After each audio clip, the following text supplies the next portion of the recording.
right. So our next speaker is joining remotely. He's a chief AI scientist at Databricks. Please welcome Jonathan Frankle.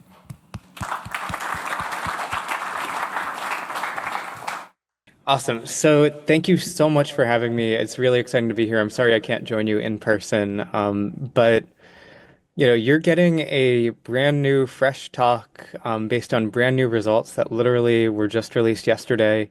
Um, and you're going to get some strong opinions. I think I've gotten a bit of a reputation for having strong opinions, and I would hate to disappoint. So please bear with me.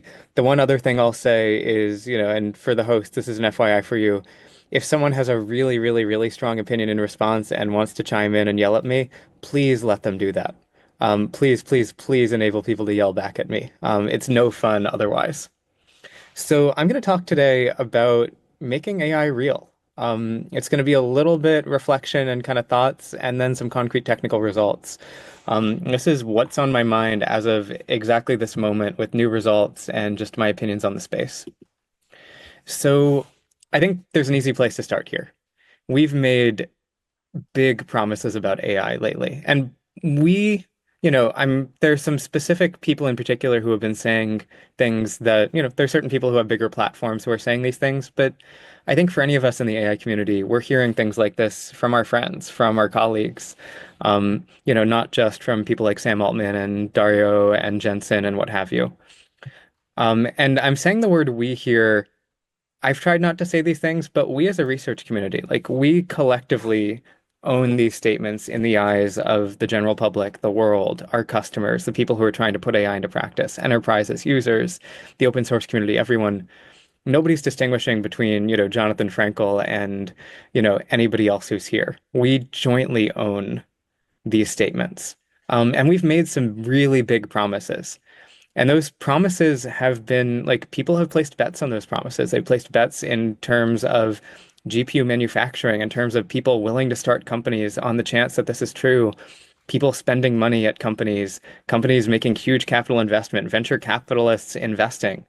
A lot of people have bet on this in a very concrete way, have put money and time and energy and passion on the line. And I think the bill is coming due. I think that when I talk to my customers at Databricks, they hear all of this and they ask me, well, why isn't my AI performing at PhD level? Why don't I have something near superintelligence today if we're only a few thousand days away from full superintelligence? If we're going to have something that's, that surpasses almost all humans at almost everything in 2027, it's 2025. Like, shouldn't we be feeling something that's pretty close to that by now? And we all have to pay that bill. So this is how I think about the world today. This is what's on my mind as I go about my business. If we as a research community want to get to keep doing this and keep pushing the science forward and keep pushing toward the transformational change that I think many of us are convinced AI can provide for us, we have to make sure that we pay this bill. This bill is due. And I feel this personally acutely. Databricks is, I like to say Databricks is a really boring company, and that's the most exciting thing about it. We try to make it possible for people to do exciting things with all the data they have, whether that's storing it, understanding it, accessing it in real time, or using AI to ask questions of it and make effective use of it, what we kind of call data intelligence. More than 12,000 enterprise customers, so we hear and see a lot. And getting AI deployed in practice is still really challenging. Despite the fact that we're 2 years away from AI that's better than, almost everyone at almost everything, despite the fact that we're a few thousand days away from superintelligence, getting AI deployed in practice still seems pretty hard. And, I'm thinking a lot about what's holding people back. I'm spending a lot of time these days personally just talking to these customers who are struggling, or who are like really fighting, or the few that have been wildly successful with this and trying to understand what isn't working and what is working. And I'll give you my take. This is the reflection part, and then we'll get to the technical results, I promise. I think people really need two things. Number one is they need help on specification. How do I describe what I want my AI system to do? In code, this is relatively straightforward. You write unit tests. You write integration tests. You, even in a lot of cases, code is kind of self-specifying. You can just look at the code, and the code is a description of the procedure you want the code to follow. In AI, this is very distinct. Writing unit tests for code or writing unit tests for AI, highly non-trivial. I'll say more about that in a moment. AI is not self-specifying. You can't look at, AI and see what it did. Even with reasoning traces today, I think, I'm a little skeptical of what reasoning traces mean to us. I kind of have this worry that reasoning traces are today's interpretability of yesteryear, where we looked at, you know, saliency maps of images and tried to like read the tea leaves of what the neural net might have been doing. A lot of it ended up being falsified with more rigorous science. And I worry we might be in a similar place with reasoning traces. So how do I specify in a world of AI? And how do I know whether my system is doing that? How do I measure? How do I judge outputs? How do I have a specification that is measurable? The other piece is system building. How do I actually get an AI system that meets the specification? And the last part, I think, is the most important one. That's what I'm gonna touch on most today. How do I actually build an AI system using what I have, not using what I wish I had? So let me say a bit more about this. The research answer for specification is build an eval. How many people in this room, I can kind of see you, so feel free to raise your hand. How many people here have actually built an eval successfully, where you're proud of it and you think this actually describes your system? Okay, I see one person who raised a finger, not even a full hand, but a finger, which tells me quite a bit about how hard it is to build evals. I've had a really tough time doing that. And, I have access to a team of world-class researchers and huge amounts of data annotation budget. The reality is building evals is really, really hard. Showing up to an enterprise customer and saying, oh, just build an eval.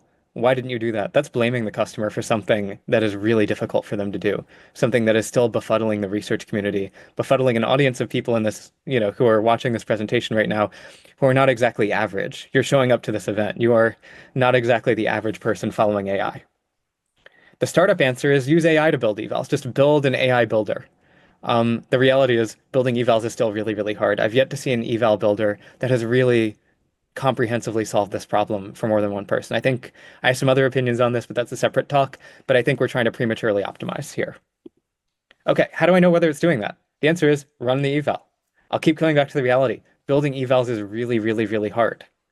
I have a bunch of thoughts on what we should be doing here, and I'm working on some stuff on this with my team right now. All I'll say is stay tuned on that stuff. Okay, system building. How do I get an AI system that meets the spec? Well, fine tune, prompt engineer, build an agent, whatever the system tuning du jour is. The reality is you need infra, you need data, you need money, you need time. Time is actually the hardest part. If you're someone at an enterprise and your boss has said, go do AI for us, they're not exactly giving you a year and millions of dollars to do this. They might be giving you 2 weeks to go and do this. That's the reality. And the answer lately, verifiable rewards. Just figure out a way to a verifier for your task and then let the reasoner do RL and magic will happen. The reality is most tasks aren't easily verifiable. And our research answer right now is let's keep our fingers crossed that math and coding, the two things we know about as computer scientists because we learned about them in our intro classes, and so we've got AI doing that. They're verifiable. Let's pray that the reasoning process that AI models learn for this happens to generalize to things like enterprise writing and SQL and, doing call centers, the bread and butter of what enterprises are trying to do right now. Okay, the thing I'm actually going to talk about today, now that I've given you the rant part of this presentation, is how do I build a system using what I have? Not using what I wish I had, not using, thousands of preference pairs or thousands of well-labeled fine-tuning examples that I just don't have. Nobody has clean data sitting around that they just haven't tried to fine-tune on. And the answer, at least the beginning of an answer for what I'm giving to my customers today is in this talk. So, the bottom line. This is, if you take away one big part from this rant, to live up to the promises we as a research community have made about AI, we need to show it can matter in production, not just demos. I think a lot of the really exciting things we're seeing are demoware right now. And getting them into production is a whole other can of worms. To do that, we have to meet people where they are, not where we wish they were. That's my research thesis right now. This is driving my entire research agenda and kind of what we're doing in AI at Databricks. And also not where we should be. Shaming people into saying, well, you don't have an eval, so that's your fault. You don't have good fine-tuning data. That's your fault. Good luck building a startup around that. At Databricks, that's our job. Okay, so I'm going to talk about this method called TAO that we released yesterday. You'll be forgiven if you didn't see it in the waning hours of yesterday when it came out. TAO stands for Test Time Adaptive Optimization. I wouldn't worry too much about the acronym. It's a name. Every good method needs a name. But the key takeaway here is the goal is to let people fine-tune models without labeled data. Sounds kind of like magic, sounds kind of sketchy because, can you really do that? There's no free lunch here. And the answer is no, you can't do this in general. But actually, it works well enough that, you know, it's good enough for my customers, and that's pretty nice. Okay, so that comes back to this last part here. This is what I'm talking about here. How do we help people, how do we meet people where they are when it comes to data? So, I sat down with my team a while ago, and the question we asked ourselves is, what data can we realistically expect our customers to get? Not what do we wish they had? Not sending them off to spend $1 million on data annotation. Not sending them off to do a big data annotation expedition internally that requires aligning a bunch of stakeholders, getting a bunch of other teams to go and, work with them for a while and not do their actual jobs. What can they actually get? And the easiest thing that I think you can get that is non-trivial is example inputs for your task. Here's how you do it. Really simple. Set up an LLM endpoint, prompt engineered, do something dumb. It doesn't have to be good. Have people interact with them. Those people could be you sitting at your desk. It could be internal users. Hell, it could be like asking GPT-4o to interact with GPT-4o, pretending to be a user. Whatever. Just get something. Get some example data that might be in distribution for your task. You should probably check to make sure it's actually in distribution. At this point, you may realize that your task is poorly specified and you have to figure out how to do things a little bit better, but what have you. Collect those inputs, use those inputs to make the LLM better, and then repeat. Like, this is a really simple loop that I think anybody can execute. It doesn't require you to have any data up front, but it gives you a very easy on-ramp to get data. And from there, it creates a flywheel. I think this is realistic to expect from people. The hard part is how do you actually make this work and do anything that isn't stupid? How do you do this on input data when you have no supervision and you have no idea what your task is? That's the hard part. But I think meeting customers where they are means you start by asking, what are people capable of doing? And then you leave it to you as the researcher, you as the ML scientist or engineer, to figure out the magic underneath that can do something interesting with this. Your job is not to do something interesting and then hope people want it, or shame people into having the things you want. Okay, so I'm just going to give you the results. So these are 3 different sets of tasks. Finance Bench, it's a reasonable approximation for a lot of document understanding and question answering tasks that I see day to day with my customers. DB Enterprise Arena, that's an internal benchmark we did have annotated, like really high quality. It's got, document and question answering. It's got multi-step reasoning. It's reflective of what we thought, enterprise tasks might look like. And then Bird SQL, it's a text to SQL task. This is meant to kind of, it's text to SQL is a pretty typical enterprise task. I see that a lot, trying to make sense of unstructured data, tool use. And it pushes the envelope a little bit from some of these fuzzier tasks to something that's a little more concrete.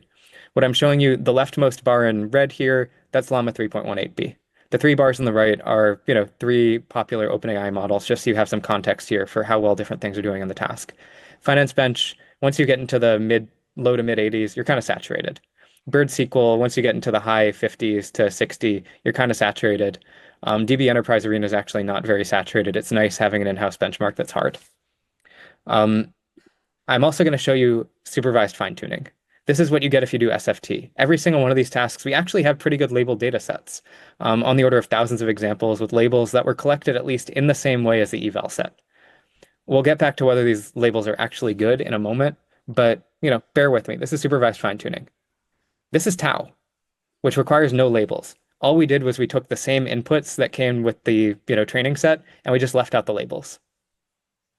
Not only does it lead to improvements, which I found non-trivial, it actually beats supervised fine-tuning, which I found to be ridiculous and not something I remotely expected. And we put a lot of work into that supervised fine-tuning baseline. This is not like, we tried to cook the books here. I do expect my team to continue to do rigorous science. I found these results deeply surprising, that you can actually beat this without labels. I'll say a bit more about the internals of the method in a moment, but I thought this was cool. Same thing on Llama 7DB. The benchmarks are a little more saturated, so the results are a little less, mind-blowing, but you see the same thing. Supervised fine-tuning leads to slight improvements. It actually leads to a little bit of worse performance on Finance Bench, and there's a whole story as to why we think that's happening. But we did work really hard to get this to work nicely. Again, TAO actually works pretty well. No labels. This is surprising. It has less information, and yet it does a little bit better than supervised fine-tuning. What's going on here? I'll also, this does actually get some relatively general results. We have this whole kind of gauntlet of things. This is like what we call our Databricks Enterprise Gauntlet. This is what I kind of challenged the team on for more general purpose stuff. And actually led to meaningful improvements pretty much across the board, except for coding where, it didn't improve at all. It didn't really get worse. Again, I was surprised about this. Okay, here's how it works. This is an industry talk these days, so I'm not going to give you every, last detail of this. But the high level is RL.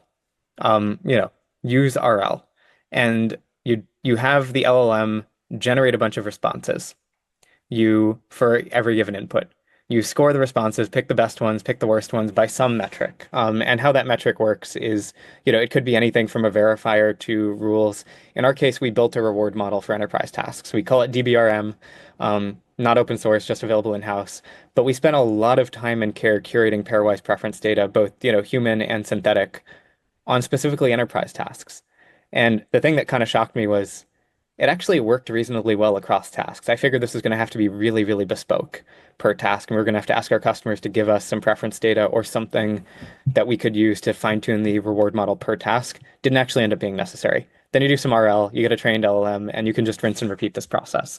And it actually works quite nicely. But no labels required, just this reward model or any other kind of criteria you have, filtering, rules, whatever you have to throw at this. That's all it is. There are a lot of details that you have to get right. I'll give a couple quick FAQs, and then I'm going to wrap up, and we can chat for a little bit until we need to move on to the next talk. What are the full details? Stay tuned. This is an industry talk. Sorry. A lot of RL. There's nothing earth-shattering algorithmically here. It did take a lot of work to get the right combination of things, and there was extreme attention to detail in things like the reward model and how to get the right RL algorithms to work in the right ways. This is the hard part. I wish I could sit here and say we invented a new kind of RL. Novelty doesn't generally get you very far in practice. Getting the details right is what gets you really far in practice. And honestly, what I'm most proud of the team for is that they really kind of sweated the details here on things like the data for the reward model and, what combination of RL algorithms were used at which stages of the pipeline and things like that. That's what leads to success in reality, not, a big new breakthrough. Surely this can't work in general, right? This is too good to be true. You can train without labels. Yeah, there's no free lunch. I will not claim to you that this is going to work for every task. What I will tell you is just what you saw. It worked surprisingly well across, a decent number of enterprise tasks that our customers care about. The reward model is probably really important for this. We put a lot of work into that, and the ability to tell which outputs are probably good and probably not good, that's pretty important when you don't have any labels. And the fact that you can do this somewhat task agnostically probably says a lot about, how similar the tasks are that enterprises actually care about in reality. There's probably pretty clear distinctions between what a good output and a bad output is objectively, even if you don't know anything else about the task. You can kind of intuit what the task probably is. And that's really what the reward model is doing. Now, is this going to get you to 99% accuracy on your task? Probably not. This provides a much higher floor for our average customer. This is a strong baseline for fine-tuning that they can get at without any labeled data. That's really important right now. So DBR must be amazing if it beats SFT. You must have done a lot of work on this. And the answer is, yeah, we did a lot of work. I think it's a pretty good reward model. But also, I think getting SFT labels is just hard. I threw a really qualified research team at trying to get good SFT labels for these tasks. And the people who built some of these benchmarks, we paid annotators at, one of the top annotation shops to get us supervised outputs for these tasks. I think this just says getting labels is hard. This doesn't necessarily mean that we built some magic algorithm that's amazing. It may just mean the labels weren't that good. But if it was hard for a world-class research team to get good labels and some world-class data annotators to get us good labels, what's your average enterprise going to do? Maybe we need a different approach. And, that should be one of the big takeaways. Okay, so where do you go from here? It's pretty simple. These are the two big questions and the four smaller questions that I'm spending all my time on these days.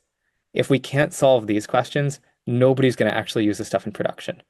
And I hope what I've shown you is there's actually some really interesting research depth and a lot of novel work to do in answering these questions.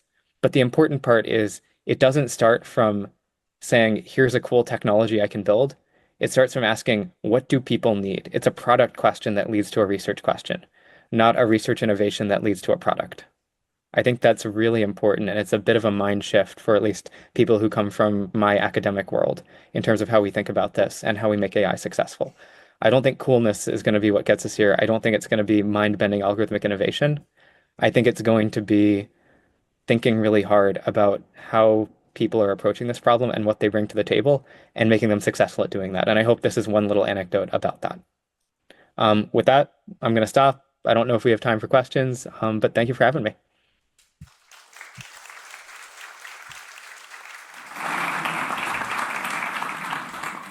Well, thanks a lot, Jonathan. That was very exciting. I think we do have time for questions. So anyone in the room or also online through Slack, feel free to let us know if you have questions.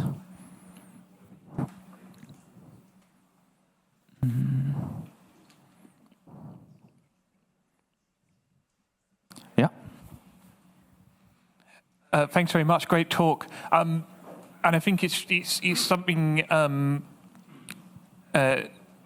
I've been thinking about a lot is how important in the context of LLMs, just how important I think rather than just data, it's evaluation, it's understanding, it's having reward models. Because we've seen how LLMs are continuous. Every time there's a new benchmark out, it lasts about 6 months a year.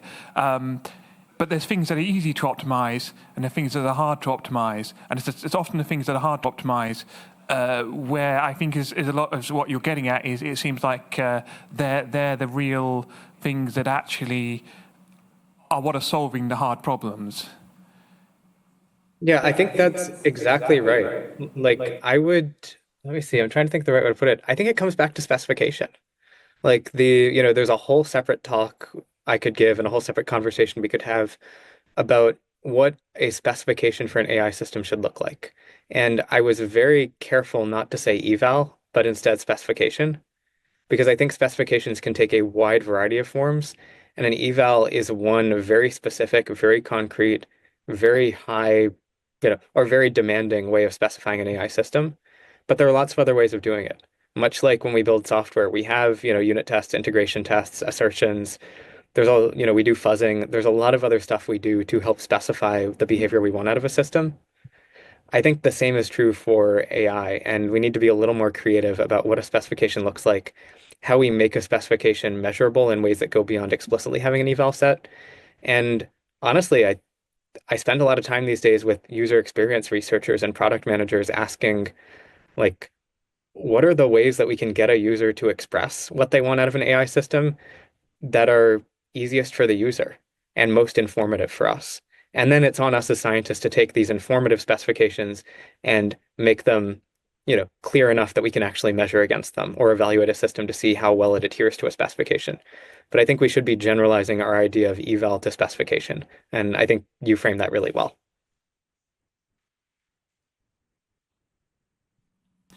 All right, I believe we have time for another question.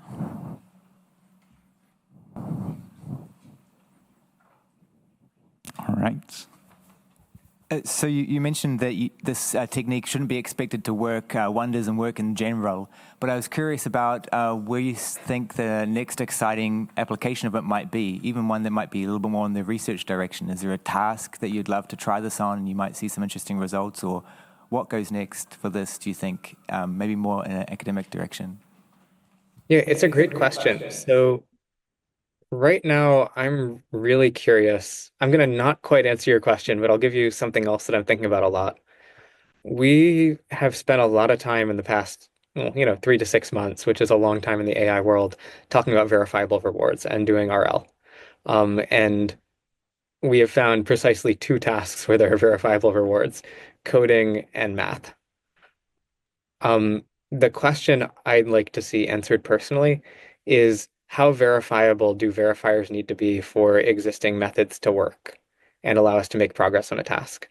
If you were to replace your verifier with 50 LLM judges in a trench coat, highly specific LLM judges, does that constrain the problem enough that you don't end up reward hacking like crazy and you can see some of the results that you're seeing with O1 and DeepSeek and what have you with a task that is not explicitly verifiable? I think that's a very concrete direction. Even just the simple task of trying to get reasoning models to work for math and adding noise to the answers and seeing how much noise you can tolerate. That to me seems like a very basic problem that starts to move us in the direction of understanding how verifiable verification has to be.